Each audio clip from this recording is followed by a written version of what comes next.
CNN, as Marvel movies go, Morbius is more a sip than a gulp, a relatively small-boned Jekyll and Hyde tale that moves another Spider-Man villain into the spotlight. Significantly better than Venom but still somewhat lacking in bite, this origin story perhaps inevitably grows more pallid toward the end, but until then proves just tasty enough to merit the giving it a shot.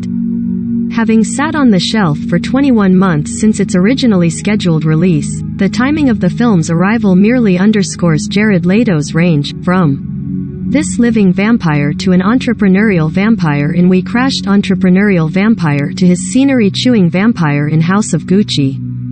The character's core, however, is a classic literary one, with Dr. Michael Morbius having grown up hobbled by a rare blood disorder, winning a Nobel Prize for his development of artificial blood before seeking to turn his scientific genius loose on a cure for his condition. Working with another scientist, Martine Adria Arjona, Morbius has concocted a serum that draws upon the blood of vampire bats. But while the human trial gives him extraordinary strength and vitality, it also creates an unquenchable thirst for blood, one that his artificial creation only goes so far in satisfying.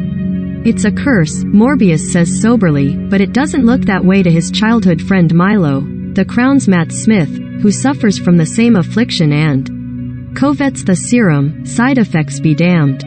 Directed by Daniel Espinosa, whose credits include the sci-fi thriller Life, from a screenplay by Matt Sazama and Burke Sharpless, Morbius has ample company in the world of tortured antiheroes and villains whose well-intentioned scientific goals go terribly wrong.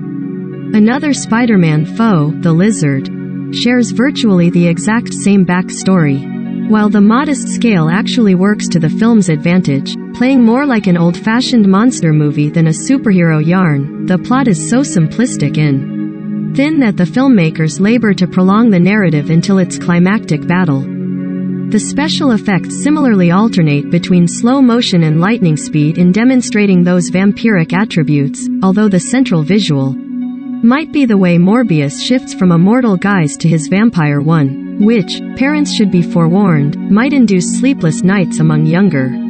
The intriguing question is how much traction something like Morbius will achieve in theaters, landing as it does in a hazy realm between 1940s style horror and action-packed blockbusters, after the commercial heroics of Spider-Man: No Way Home. While the end credit sequences conduct a fair amount of business, this is one of those stories that would have benefited from being self-contained and less concerned about its place within Sony's larger cinematic.